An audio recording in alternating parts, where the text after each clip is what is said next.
What is up, you guys? So, today I wanted to discuss everyday things that I see or see other people with or simply exist that I consider to be an absolute waste and absolutely stupid. And of course, you guys can feel free to let me know why you may disagree with some of these because it is possible that someone out there will dissent with whatever it is that I have to present today.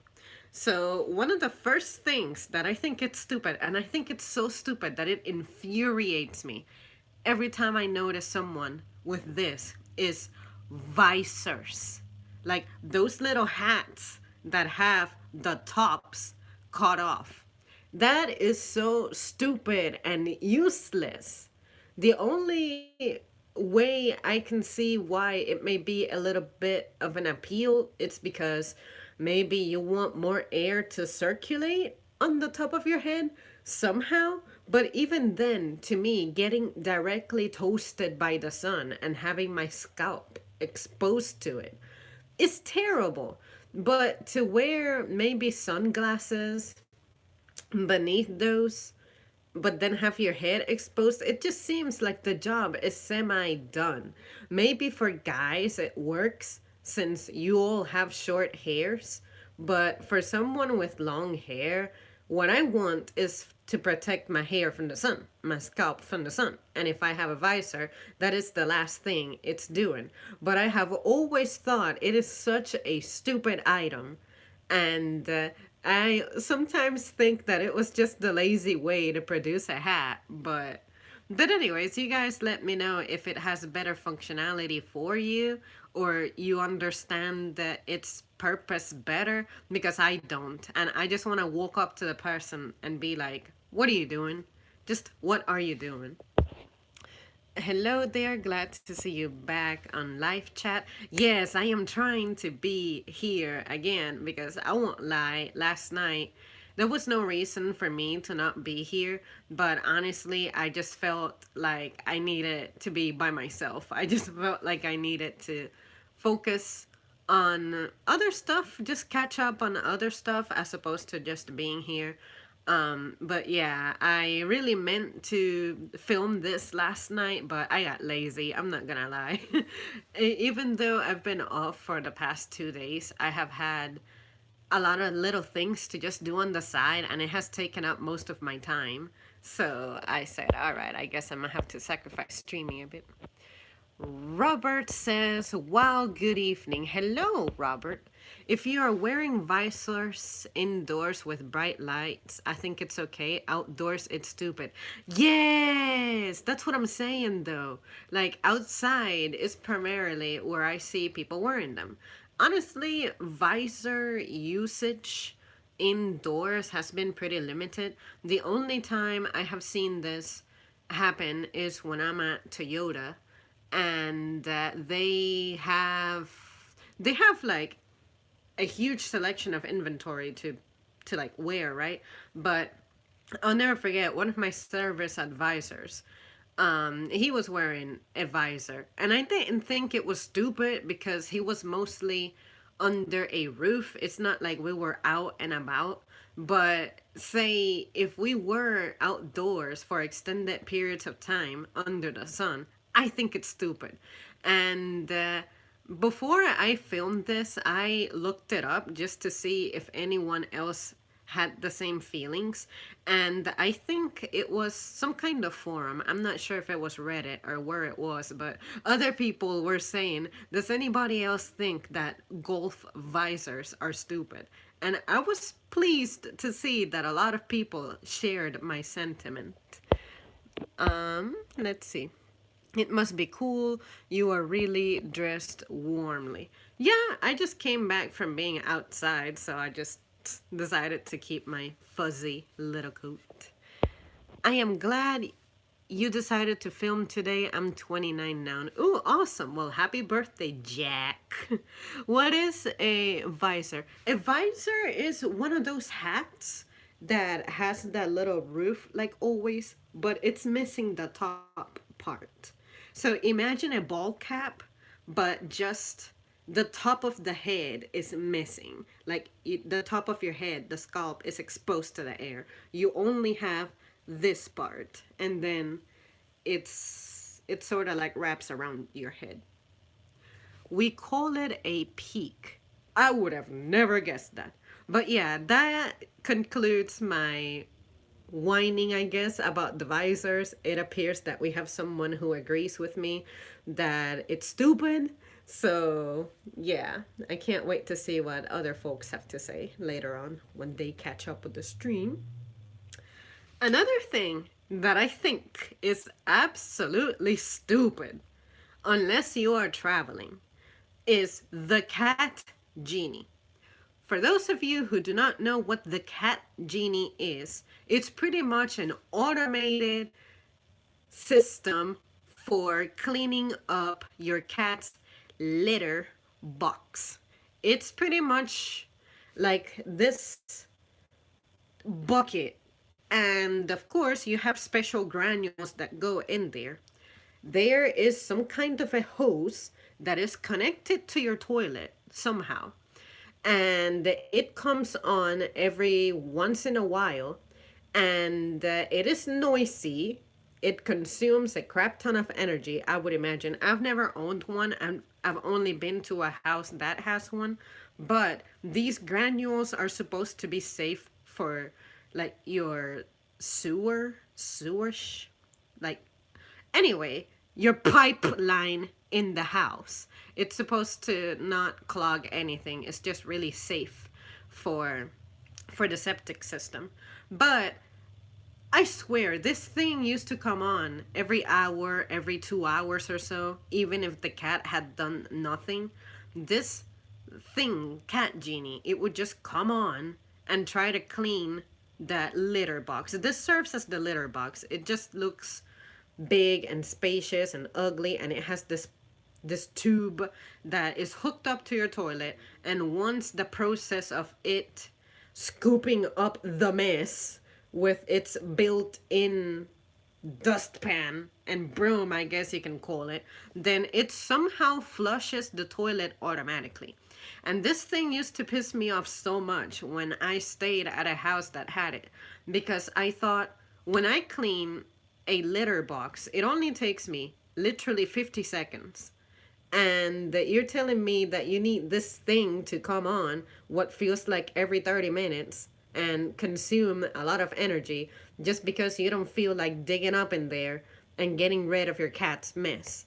The only time it takes me a little longer than 50 seconds is when I have to change the dirt entirely. And even the process of changing the dirt takes me a minute. What may take me an extra second is washing it with warm water and soap. And I don't do that very often, to be fair. I only do it when it's perceivable that it is time to give it some deep cleaning. But I think that is so much more effective than having this stupid, ginormous electronic thing working. And on top of that, Cat Genies are like the McDonald's milkshake machine that is always broken, because in my time staying at a house that had the Cat Genie, that mug was broken 3 times. And this was in the span of a month. I'm not sure if it was improperly installed or what it was, but I just felt like I did not want to do all that. I do not want to mess with like customer service trying to find out what's wrong with my cat's toilet. No, that is why I have 2 hands that work perfectly fine, and I can get rid of my cat's mess instantly. But I never forget, like, when this thing would come on, if you had a light or a lamp on, you would see the power being drained. Like the lights would dim because this thing was finally starting its ritual of kitty litter cleansing. And I'm thinking, can I please just do it myself? Because this thing is just irritating. And don't even get me started when you're using the damn toilet and this thing is running. You know, like, it's nothing dramatic. It's not like it's pumping the cat's mess into like the toilet bowl or anything. It's just that it flushes along with the toilet. So like, Yeah, you cannot be peacefully using the toilet because this thing may come on and then, it's kind of disruptive. That's all I have to say. It happened to me a few times, and I said I would never, ever invest on this thing. And on top of that, this thing is not cheap. It's like $400, $500 that I could recall. This was as of 2013. Heaven knows that with inflation, this thing is probably more expensive now. And hopefully they work better. But I'm just saying, Cat Genie is never going to be a part of this house unless somehow I have an emergency and that absolutely nobody in this planet can take care of my cat, which is like absolutely unlikely. I am pretty sure about it. And even then, I would not want to have this automatic thing running in my house while I'm away. No, someone will be able to take care of my cat. So yeah, the Cat Genie, it was incredibly stupid, incredibly dumb. I wouldn't own it, but maybe someone with physical limitations may see it useful, but I just think it is a waste. It can try to sell itself, trying to say that it's more efficient and healthy for the environment because you don't have to constantly be buying the litter. Well, environment, you're gonna have to get polluted a little more because I think that the damage I'm doing draining power is worse than this. And on top of that, I'm wasting money on electricity, which is already expensive in my opinion. So, no, this is not about the environment at this point. This is about trolling you. Um, Thanks, I must go. It's 1:30 a.m. We'll see you later, Robert. Hello, you just reminded me when I was a kid, the same hat with fancy lights. You had to plug a 9V battery. It was cool back then, especially during parties.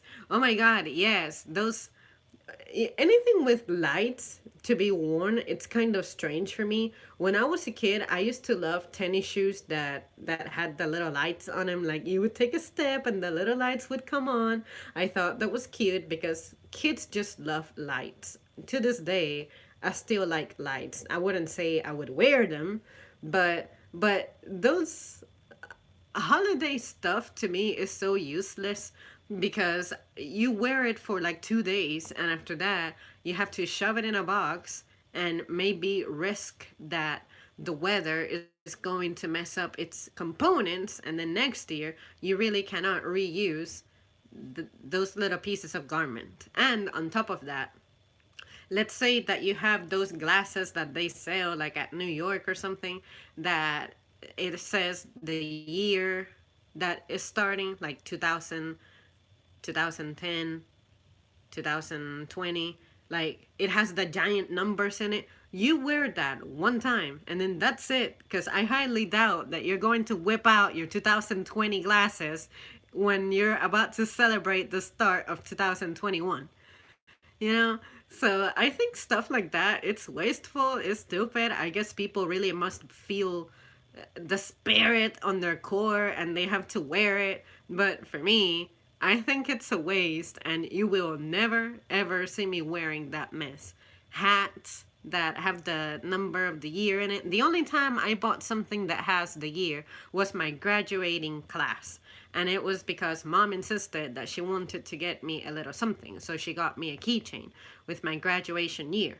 But other than that, that mug is expired. It's not like anyone is looking for 2012 stuff. Unless you're someone who missed out and you want a memory and you just want to wear it, maybe to like a reunion of some sort. But then again, if you're going to a reunion, everybody is going to agree on your year. Unless you're saying, let's congregate everyone who has ever completed high school. It doesn't matter what generation you're from. You could have graduated in the 1980s, 1970s. Just bring you some 1970 clothes or 1980 clothes or your 2010s clothes. No, ain't nobody doing that. Ain't nobody thinking that. But I think that seasonal items like that are as stupid as the ugly sweaters. And on the note of ugly sweaters, how do you determine what's an ugly sweater? Just something that is Christmas themed? And the reason I ask is because from an opinion perspective, not everything that is classified as an ugly sweater is an ugly sweater. Because what if I like the design? What if I like the colors? What if I like the decoration?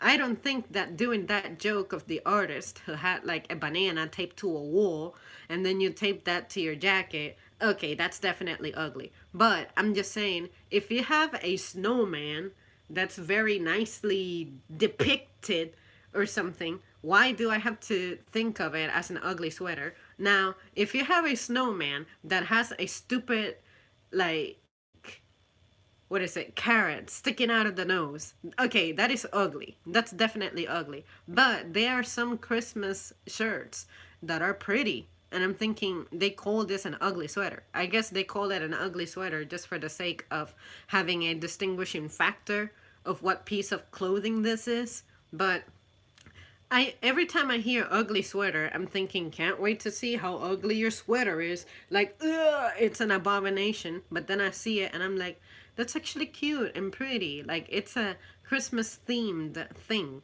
Why do you have to be called ugly? You know? But I get it. But I was just wondering if you guys have ever gone through that. If you are someone who cares about fashion in any way. Like, do you ever think, oh, why is something that is actually nicely designed called ugly naturally? That's something that always tripped me. But I thought I would mention it. You can train your cat to use the toilet. There is no training Dusty to use the toilet. I think that would give him a whole nother level of independence, which is nice. But nah, he can just use the dirt. Just stay classic.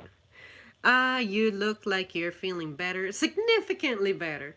I still cough here and there. It's mostly, it's pretty much the last round of the residual stuff. Sometimes I can just be minding my own business and then I get like an extreme dryness. I have to, let out a little nice cough and that takes care of it. But yeah, I am not congested. I'm feeling my greatest right now. Hopefully it'll last, but there's other people in the house who have been, showing symptoms. So I'm like, am I due for round 3? Because, I feel like I've been sick for 2 years now. But, but nah, I'm definitely feeling better. Yep, absolutely. Working for 5 years in an office, I have found one computer program that was useless and dysfunctional. I developed a nervous twitch from having to use it. I remember you from years ago. We had a chat you will not remember. Your name does not really ring any bells, but if you give me a vague idea of what we discussed, then I will definitely remember. But yeah, at first glance, no, I kind of don't remember. You have to wear something that has an interesting date on it, like graduating class of, let's see, 1,000, then the 50, then that, I don't know what number that is. I'm terrible with numbers like that. Roman numerals. But yeah, yep. I want to say 2008. Or maybe, if I broke it down, I could see it, but nah. 1893. Yeah, I would not have figured that out at all. Because the C is what's tripping me. Like, what is the C again? I'm guessing that's 50 years? Or the 100 years? No, the 100 years is represented by... Yeah, isn't it represented by a C? I don't know. Okay. So the next thing on my list that I had was nose rings. Oh my goodness. Do not get me started on how impractical, stupid, and ugly nose rings are. Now, if I as someone who you guys know is sick 90% of the time with like congestion, asthma, whatever it is, maybe, just maybe, attaching things to the cavity that I need the most to be rubbing and cleaning and need it as free of debris as possible, maybe it's not a bright idea to put stuff on my nose. And on top of that, you guys know that little smell, that little metallic smell that just metal things get whenever they turn dark. Like if you ever have something that is maybe silvery looking, and then you look at the edges and it's something that's kind of old, it has like this black crust forming in there, and then it has like this smell of old metal. Maybe I do not need to have that in my nose, and I need to be smelling that all day. So I think nose rings are stupid. They do nothing to enhance your looks. Not even the really small, subtle ones. Some people can rock them, but my main concern is when it comes allergy season. And on top of that, if you have a piercing on your nose that is very noticeable, now you have to wear a ring for the rest of your life on your face because you have that stupid hole in there. It doesn't look natural, it doesn't look nice. And don't even get me started with those ginormous rings that people have on their ears, and then you have like this massive hole on skin. I think that is absolutely disgusting and it's ugly, but if it really, really does wonders for your self esteem, go ahead, do you, just like you've been doing you without consulting me for my opinion. That I guess is like a very conservative opinion in that case. But yeah, no. I cannot stand it when people don't wear that little plastic on their ginormous ear hole now, and all you see is like this opening. I think a donut looks better than that. And donuts can be kind of stupid to look at, you know? But at least the holes that donuts have make sense. But that hole in your ear does not make sense. Because now that thing is never going to heal. My main concern is that I understand that the skin that I have now is not going to be looking the same way 20 years from now. So maybe it's not a good idea to be stressing my skin by drilling holes in it. But again, maybe that's me. Maybe it really is the style and it really enhances people's appearance and it does wonders for their self-esteem.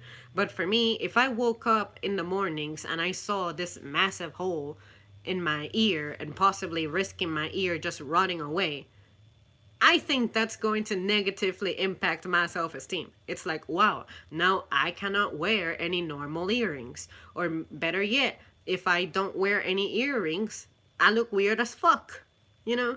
But again, that's just me, that's just my opinion. Maybe some people out there love to see that stuff on other people, but I don't. I just do not like that.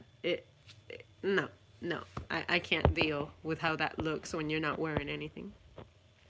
I find piercings in general are useless, but nose rings do stand out on the list of things I would never want.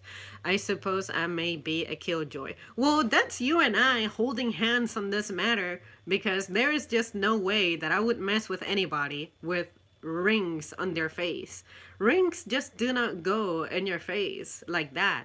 Earrings are okay because, you know, they really can enhance your appearance. But the ones in which you wear like this plastic and you have this ginormous hole in there, I think that's stupid. Because now you cannot wear the ones that are like, let's call it the regular earrings that we're used to. The ones that have that little tiny, you just need a very, very tiny piercing to poke this needle through. But now you have these rings that like you get rid of. I'm not sure how much skin is actually removed from your ear, but it's a lot for you to like probably stick your small finger up in there. You know, like your pinky can probably slide inside that hole. No, you don't need that. And on top of that, when you wear those kinds of rings, sometimes your ear looks like it's being stretched down. Probably that had to be done during the procedure, because how else could you have that plastic ring or something? I think it's plastic, I don't know, just installed in there. I think that is stupid. It is incredibly stupid. Incredibly stupid. It is stretched, nothing removed. Okay, so that's what it is. It is stretched out. I always thought that it was that maybe you had to have a bigger piercing and then stretch it out to install that ring in there.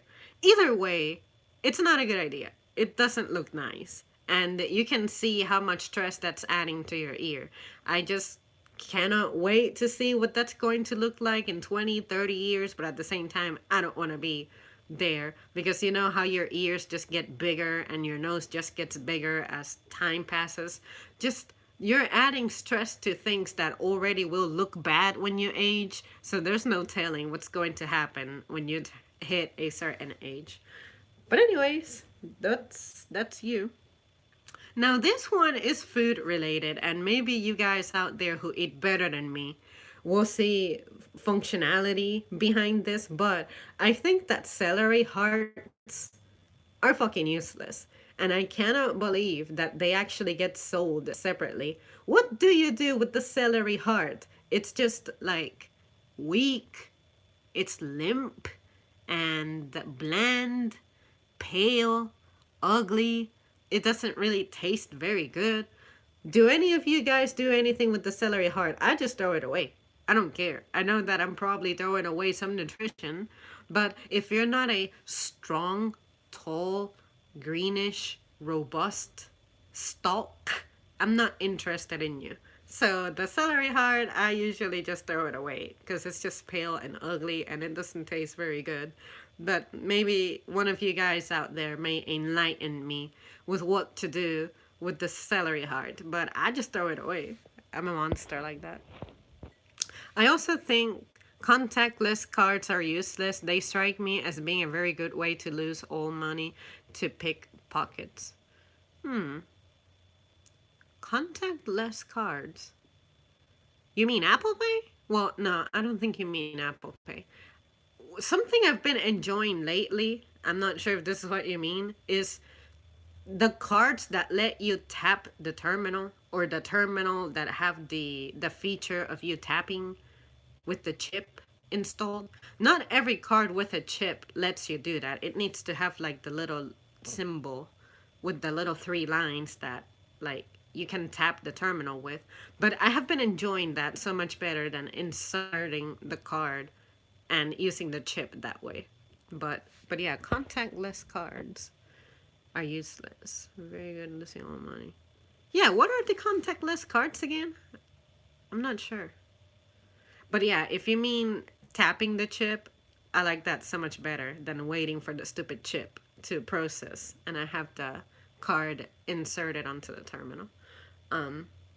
But yeah, I personally like Apple Pay even if it slows me down sometimes because now I have more than one card in it, and usually it's the second card that I need to use, and then I have to wait for the menu to come up and then tap the card that I need and then process it that way. But anyway, what they sell as a celery heart is simply the tops cut off for the most part. If you pull apart, you will find the heart in the middle. Huh. Access to your bank accounts without putting in details. Oh, really? You can do that?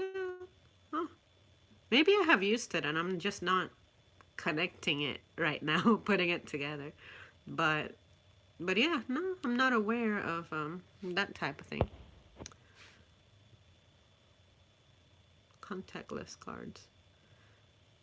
Now, even if I pay bills, sometimes what they ask for is like the routing number, and you may supply your card number as well. But usually, if you need to pay for something online with a card, sometimes it has a little fee associated with it. And you will never believe the great lengths that I go to avoid a stupid online fee anytime it has it. Other parts of the world, celery leaves are the ones eaten, not the stalk. Are you serious? Huh. Can't believe it. Oh, look at my phone thinking that I said, hey Siri. Okay, it didn't catch it that time. Huh. Interesting. Yeah, every time I buy the celery bunch, I just never know what to do with the middle. I just eat the stalk.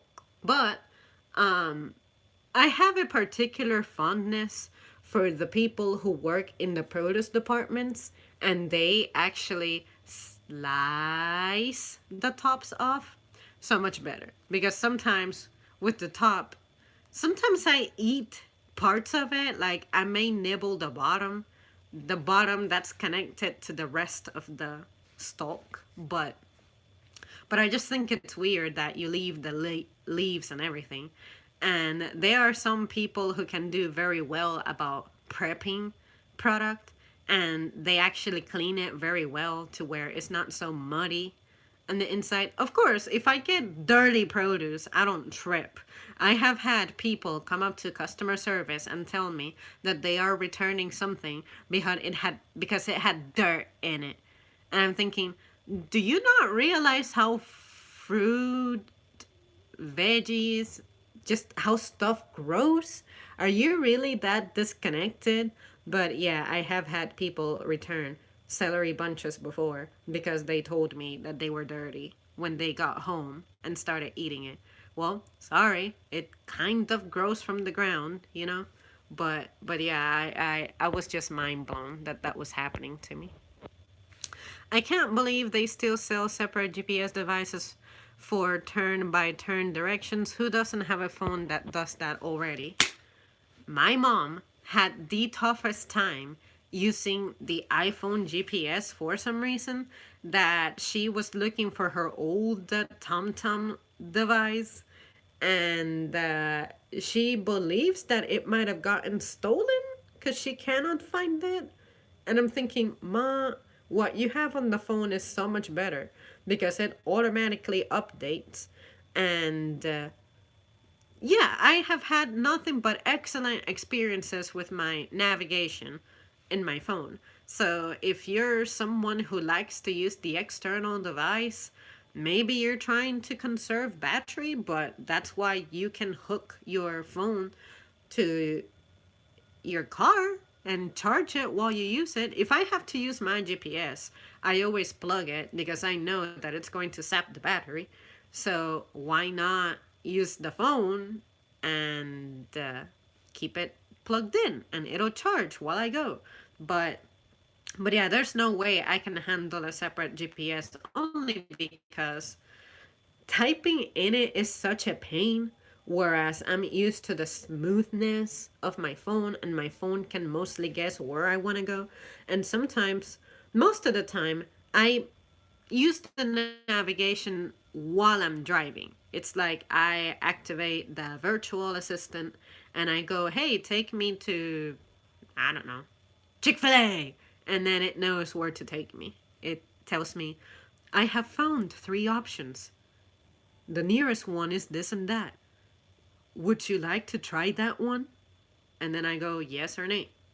So I cannot imagine something better than what I currently have. I just don't. And the best thing about how far the phone navigation has gone is that now it displays which lane you need to be in. When they rolled out that update, I was the happiest driver alive because sometimes it wasn't very clear which lane I had to stay in. And sometimes I wouldn't know that I had to make a turn until I had passed it. So when it said use the middle lane to keep right or something, it just lets you know that you do stay on the right lane, but it's not the furthermost right lane. And that was super useful. Whoever thought about that, it took you a minute to implement it on the phone, but at least you put something that's useful in there, and I'm happy to see it. And other times it says to stay on the left lane. Really nice. I cannot imagine the past GPS that we used, like the TomTom one. I cannot imagine it updating and aging that well. Whereas once you buy the phone, it gets improved over the years. And yes, the car GPS, like the TomTom GPS, it could be updated, but you had to go through so much trouble to achieve that. You had to connect it to the computer, and you needed to be connected to Wi Fi. and all that stuff. Ew, who does that? Whereas with your phone, pretty much while you sleep, all of these updates are taking place. And if someone submits a correction to the map, it pretty much happens instantaneously, right? It also tells you how bad traffic is. And I find that so awesome. Sometimes it tells you this route has heavy traffic, which you like to avoid. Heck yeah!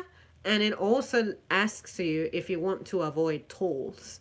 And sometimes it says that there is construction along the route, so you can tell it to avoid that as well. The TomTom GPS did that, but let's face it, it wasn't as accurate. And sometimes roads just get closed in the middle of the day and your phone knows it. One time I was headed for work and I wasn't going home straight after work, and the one road that I had transit some 6 hours earlier, it had been closed for some reason. And then it told me that I needed to avoid that. I just so happened to need to use the GPS this on this particular day, and I was like, "Oh, that's nice. This thing is finally doing smart things, you know? My smartphone is actually acting smart." I was impressed. I'm like, there go some function me spending $700 on this thing. But anyways, I can't believe they sell. Okay, that's what I read. Not sure I do. I have little for GPS, which is ironic. Come to think of it, because navigation is easily my biggest failing. And if her phone was stolen, she could find it online. Tried that with the TomTom. Oh my God, yes, that too. Like the Find My iPhone feature. I have never really lost my phone, because for me to lose my phone, I just have to be another level of not paying attention. But I'm just happy to see that if something happens to the phone, not all hope is lost, as long as the device is still on. But yeah, there's so many hidden uses for the phone, hidden features, and I just get mind blown every time I discover it. Lately, I have been practicing how to type using swipe. I know that is so 2010 or so. Like, there have been phones that have had that built in, but I never really cared to use it because I'm already a fast texter. But I have been trying to use the swipe, and it is so much better to use when you only have one hand available. I have had great experiences with it. I also thought that I was going to have the toughest time with context, but my phone is actually pretty smart about knowing what I mean, and very rarely does it put a stupid word in there that makes no sense. It's actually pretty smart. So I am very pleased with that. The standalone GPS is splendid according to I. You would hate phone GPS if you are away from cities, so you don't need data to run on them. You know, that is a very valid point though. Sometimes you do enter dead zone, and it is the scariest thing ever, because I'm thinking, all right, I'm in an unknown place and I'm losing connection. What do I do? But usually, if you have a sense of what direction you're going, that time that your phone spends dead, you can pretty much go along the route still. Usually, I need to be on the highway anyway to go places, but when my phone does lose connection, I'm thinking, well, I need to keep heading west. How tough is this? How much difficult does this get? And it is very rare that I have any business out there in rural areas, so I'm not very concerned about that. But yeah, once you leave the city, it can get a little messy from there. But I, until fairly recently, I still had a paper map. Like, I used to buy an atlas every 5-ish years or so, but then I realized that that's a complete waste of my money, so I stopped doing that. But I thought it's nice to have paper maps because you just never know what's going to happen. Last time I used one was back in 2014. That is the reason why I don't have an iPhone. The lack of swipe. Swipe is amazing. Well, I am happy to report to you that in the more recent updates, there is swipe on the iPhone now.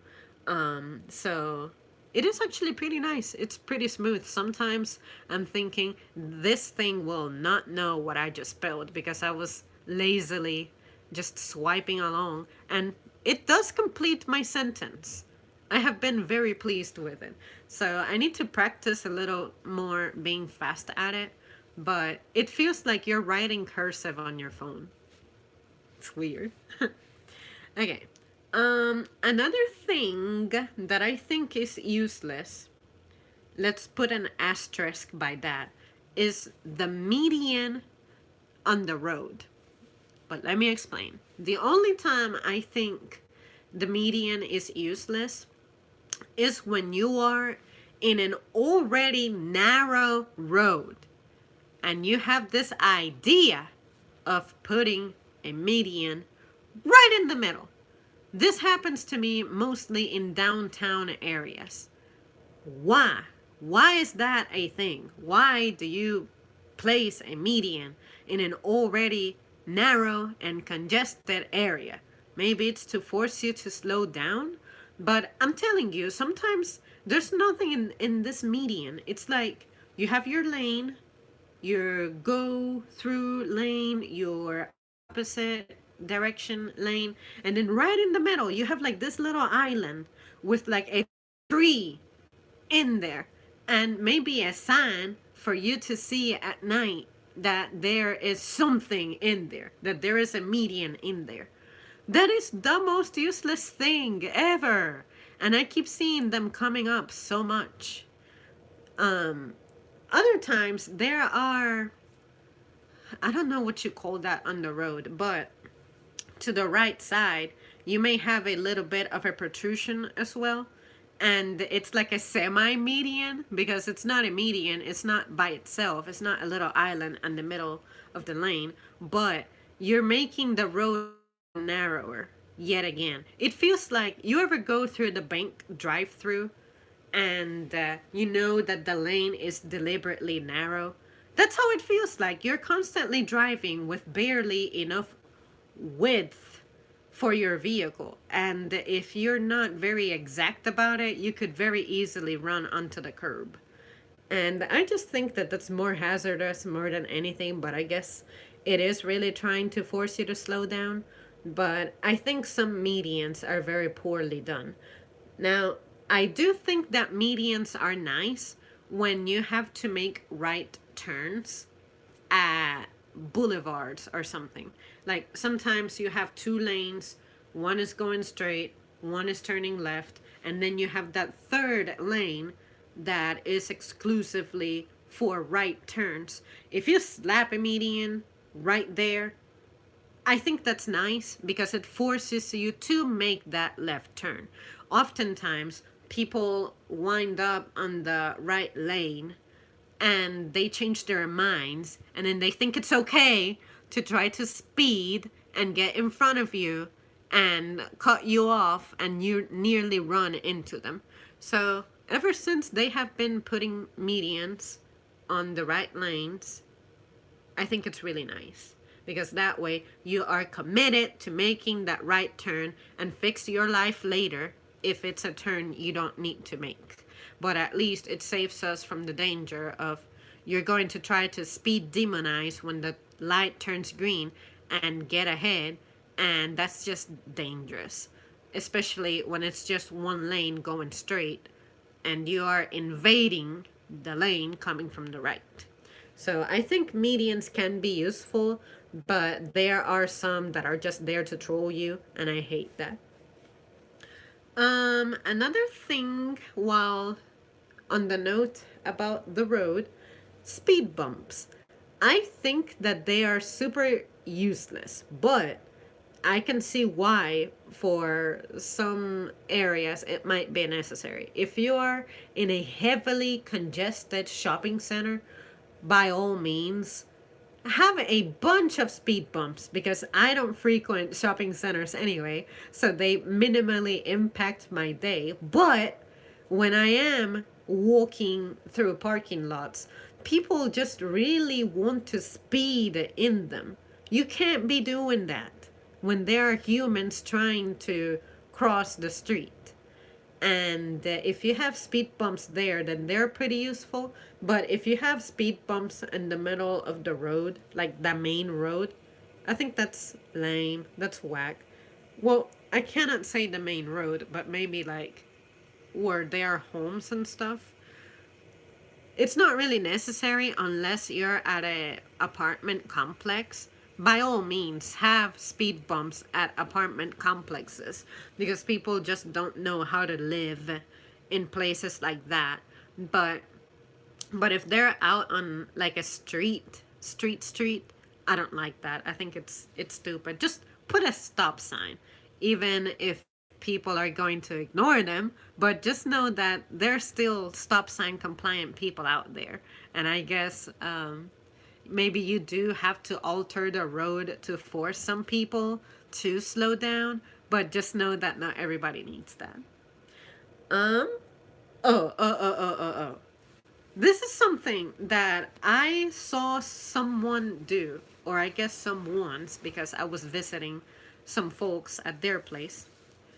Never had I ever seen human beings eating pasta with a spoon.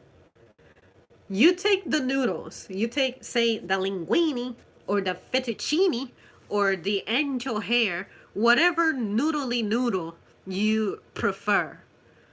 And then you take a spoon and you sort of shove it to the bottom. You grab the pasta with the fork, mix it together, and then you use the spoon to twirl your pasta in. Why do you need the spoon? Why? I'm going to maybe create a separate video in which I show you guys how I eat pasta, but I have never, ever in my wildest dreams, and you better believe that my dreams are pretty wild, I have never considered using a spoon to aid me at eating pasta. No! All I do is take my fork perpendicular to like my plate and then spin it around and bring it to my mouth, and that's it.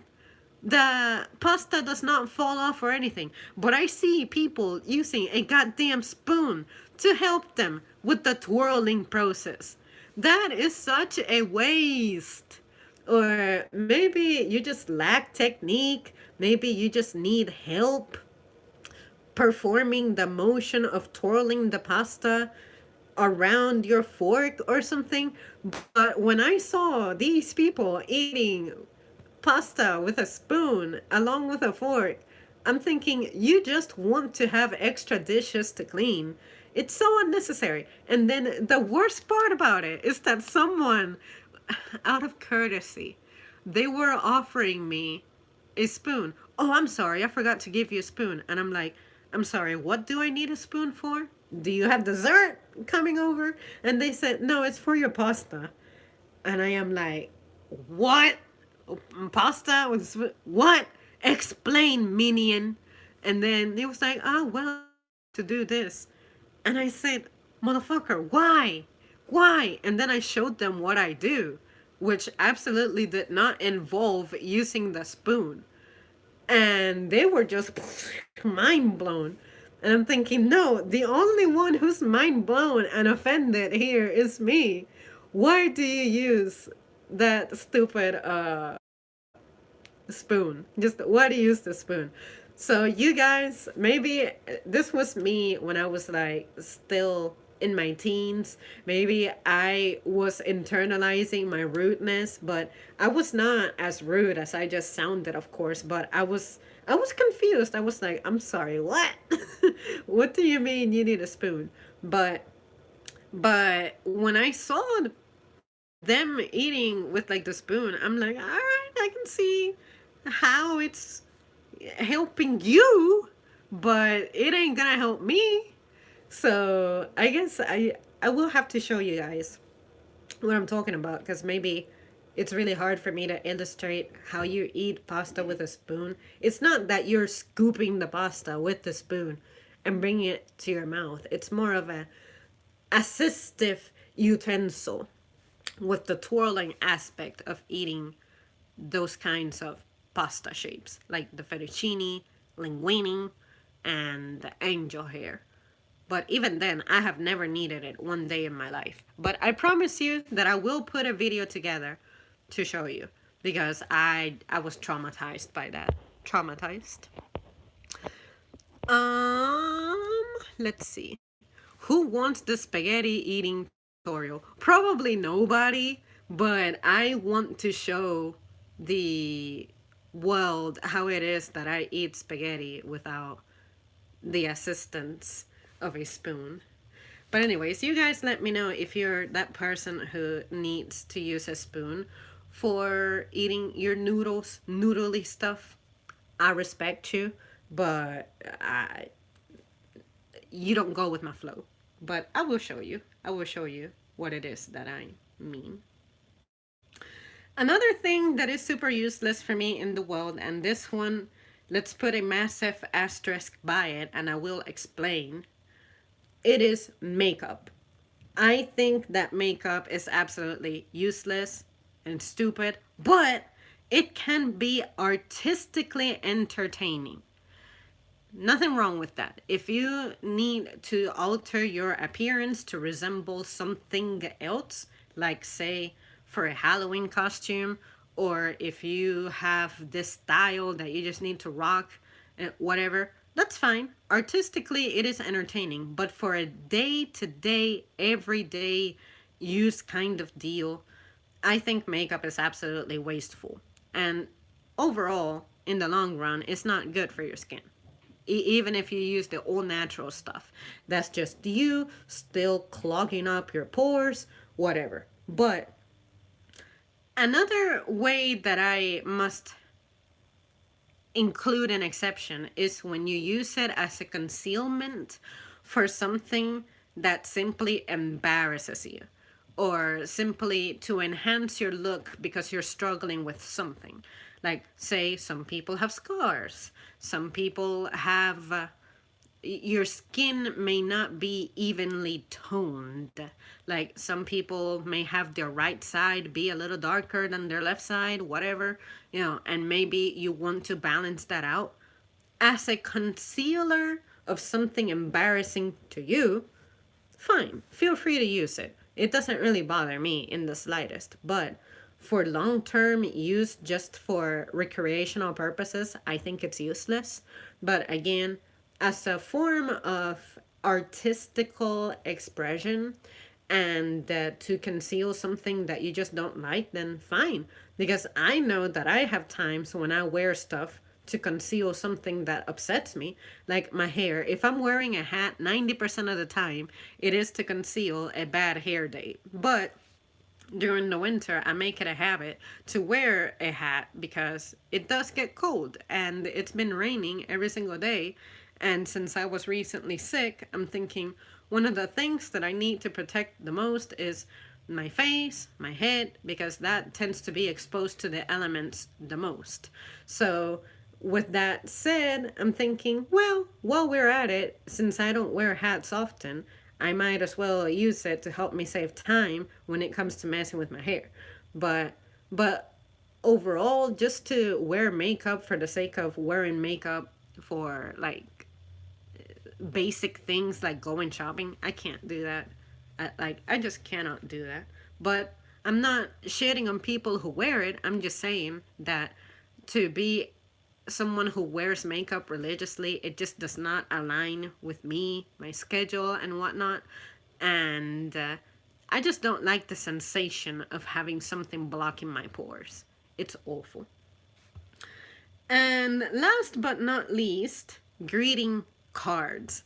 Now, I understand that greeting cards help people express themselves, especially if you're not artistic or if you're not very good with words. But something about spending money, even if it's just $1, spending money on greeting cards, I just think it's stupid. I would rather just completely from scratch create one myself. And I'm not very crafty these days. Like, I used to use construction paper and then add stuff to it to make it shiny, make it glossy, make it whatever. I used to design my own cards, but these days I don't have the time anymore, and it's not really that appealing for me unless I just really have time to just burn. But greeting cards are something that I think are a waste as well. But once again, it may help some people express themselves. That's fine. But for me personally, you will never ever see me investing in one of those. I would rather just get out my old stack of, what is it, college ruled paper, and then decorate it, and that's my greeting card. Just trim the side that has the holes in it, and there, I make my own little card. Tape it to something to give it like a sturdier finish, but I don't like greeting cards. I think greeting cards are one of those things that when you get one, you are grateful for it, but I am so ready to recycle it and throw it away because I think it's just garbage. It's just paper that accumulates. But at the same time, you want to save it for the memory. Someone thought about me when I was sick. Someone gave me a greeting card. That's nice. Especially when the greeting cards have money in them. Yeah, that's cool. But overall, I think they're a waste. And they're it's nice because they're a form of art and I have a vast appreciation for art, but at some point it crosses the line and it becomes wasteful, and I have no problem with fixing my own greeting cards. And I guess maybe if you're going to send out invitations for something, it would be nice to have something that you can just make a ton of copies of, but it just feels less personalized. And I'm all about making stuff be personalized. But that's just me. You guys let me know if you dissent with that opinion. But I think they're stupid. I think if you cannot put together a little note for someone, then I don't know what to tell you. But for me, I'm someone who does not run out of things to do or say. So I'm always looking for that next opportunity of how to kick it up a notch when it comes to my creativity. And greeting cards are no different. Pasta with Chinese sticks, pretty good. Dude, I can tell that I would fail miserably at that because I was failing so bad eating sushi with chopsticks. Yes, there is a video of that. It's like 2 years old, anyway, I still enjoy me a good challenge. But if I'm too hungry, I will fork my way through anything. But anyway, I will get working on that pasta video at some point. It'll be very brief, maybe like a 30-second clip demonstrating how it is that I some people eating it versus how I eat it, and yeah, you guys get that illustration of it. Well, guys, that's pretty much it from me. That concludes my list of the things that I think are stupid. Hopefully, you enjoyed what I had to say about some of these. You guys have certainly enlightened me on a thing or two. And if I come up with more things, I will make sure to do a part two of this. But yeah, that's pretty much it for me. And yeah, nothing really else to report at this time. So the floor is open for anybody who wants to say anything. And if not, well, I guess I'll see you all next time. Let me see. Let me make sure that I read all the comments. Yeah, I read all the comments. But yeah, a GPS, there's just no way that I would ever consider spending on a GPS that's not included in my phone already. I just cannot. Cannot do that. So, in a sense, I'm kind of glad that mom lost hers, but I just want her to get better at using the phone because the phone can do everything for you, girl. Just don't be intimidated by it. And she keeps telling me that she has issues with it, and I'm like, but how do I know that your phone is giving you issues if when I go to use it, it works fine, you know? But anyway, I'll just keep coaching her on whatever I can. Glad you are feeling better, Zam. Have a good day. You too, have a good day. It was nice to see you, and happy birthday. Alright, guys. Well, that is it from me. So I'm going to leave now. Thank you so much for tuning in, and I will see you soon. Hey, Jordan. Bye, Jordan.